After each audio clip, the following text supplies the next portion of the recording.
մինչ օրս հանրային ծառայությունները կարգավորող հանձնաժողովը այդ դիմումին չի արձագանքել, անպատասխան է մնացել։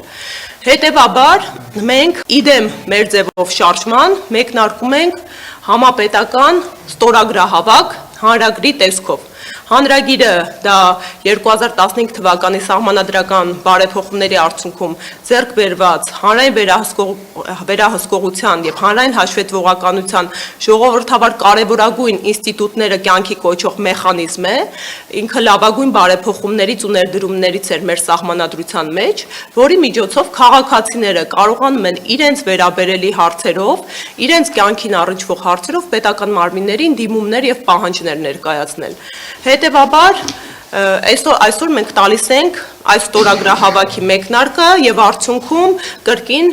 թիրախային մարմինը, իրավասու մարմինը լինելու է հանրային ծառայությունները կարգավորող հանձնաժողովը, որտեղ մեր պահանջը, դիմումը մուտք ենք անելու մեր քաղաքացիների ու Հայաստանի Հանրապետության բնակիչների ստորագրություններով։